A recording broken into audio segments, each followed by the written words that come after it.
दुनिया में मात्र 4 देश थे जिन देशों ने कोविड की वैक्सीन तैयार की थी। लोगों को लगता था, उन देशों को भी लगता था, मोदी जी आकर हमें भीख मांगेंगे कि हमें वैक्सीन दे दो। लेकिन मोदी जी को पता था, मैं जाकर भीख भी मांगूंगा तो ये कहेंगे अभी रुको, पहले हमारे लोगों को इंजेक्शन देंगे, वैक्सीन देंगे, उसके बाद आपको वैक्सीन मिलेगी।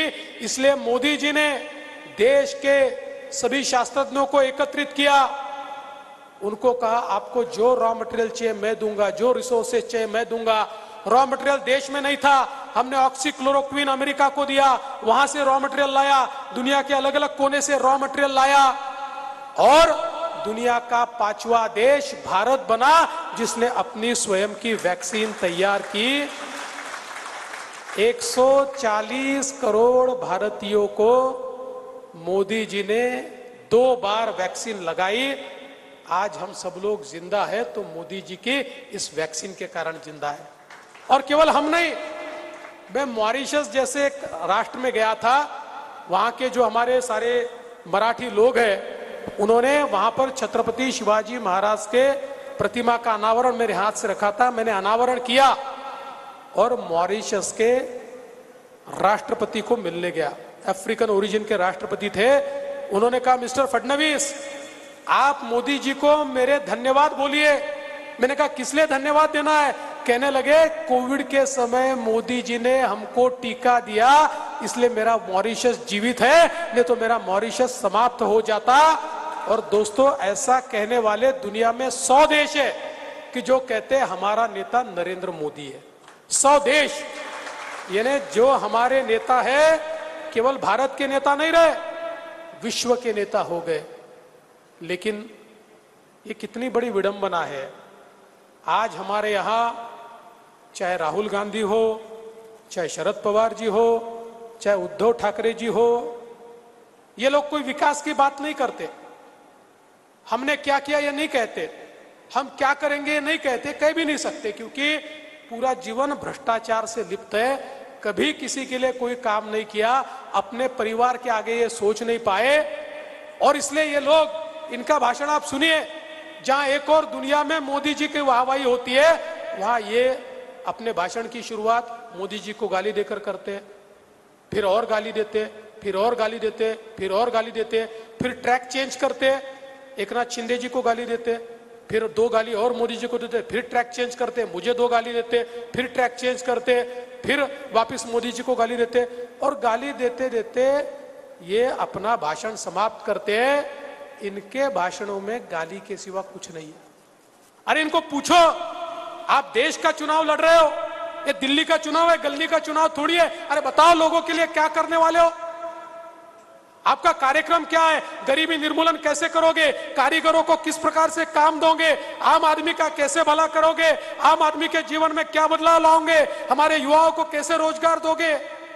इसमें से एक भी चीज ये बोलते नहीं है, बोल सकते नहीं है। ये केवल मोदी जी को कोस कोस कर अपनी राजनीति चला रहे हैं। और आज जब इनके ध्यान में आया कि मोदी जी को कोसने के बावजूद हमको वोट नहीं मिलने वाले, तब तो इन्होंने जाति धर्म की लड़ाई चालू कर दी। अब जिस प्रकार के इनके बयान है, मैं तो सवाल पूछना चाहता हूं, अरे मोदी जी ने जब घर दिए तो कभी पूछा तुम्हारी जात क्या है, तुम्हारा धर्म क्या है, तुम्हारी भाषा क्या है, तुम्हारा पंथ क्या है? मोदी जी ने घर दिया, हर गरीब को घर दिया, क्योंकि हम ये कहने वाले लोग हैं कि इस देश के संसाधनों पर पहला अधिकार गरीब का है। गरीब की जाति नहीं देखेंगे, धर्म नहीं देखेंगे। लेकिन अब इन्होंने क्या बोलना शुरू कर दिया, जब इनके ध्यान में आया कि अब हमको वोट नहीं मिल रहे, अब ये कहते देश के संसाधनों पे केवल मुस्लिमों का अधिकार है। अब धर्म के नाम पर वोट मांगना इन्होंने शुरू कर दिया। और मुझे तो बड़ा आश्चर्य होता है, देखिए इनकी नीयत क्या है। आज राहुल गांधी के लिए कौन ट्वीट कर रहा है? पाकिस्तान का मंत्री फवाद चौधरी ट्वीट करके बोलता है राहुल गांधी देश के लिए अच्छे नेता है। अब पाकिस्तान हमको बताएगा कि इस देश के लिए कौन अच्छा है। मैं तो कहता हूं जब से उसने ट्वीट कर दिया तब से भारतीय लोगों को पता ही चल गया कि देश के लिए कौन अच्छा है। आज ये पाकिस्तान से ट्वीट करवाते हैं। अरविंद केजरीवाल छूटे तो इन्होंने पाकिस्तान से ट्वीट कराया कि देश के लिए, भारत के लिए बहुत अच्छा हो गया कि अरविंद केजरीवाल को बेल मिल गई। अब यहां वोट नहीं मिल रहे तो पाकिस्तान पहुंच रहे। और मुझे आश्चर्य इस बात का है कि आज उद्धव ठाकरे जी वोट के लालच में इस प्रकार से नीचे जा रहे हैं कि उद्धव ठाकरे जी के स्टार प्रचारक कौन है? मुंबई बम कांड का आरोपी ये उद्धव ठाकरे जी का स्टार प्रचारक है। और अब इनके रैलीज में पाकिस्तान के झंडे चल रहे हैं, पाकिस्तान के झंडे लगा लगा कर रैलियां निकाल रहे हैं। अरे शर्म करो। मैं तो ये कहता हूं, एक आधा चुनाव आता है जाता है, अरे चुन के आना नहीं आना ये अलग बात है, लेकिन अगर पाकिस्तान के झंडे लगाकर वोट मांगने की बारी तुम पर आई है तो लानत है तुम पर। अरे ऐसे प्रकार से अगर वोट मांगना है तो अपने घर पर बैठो। ये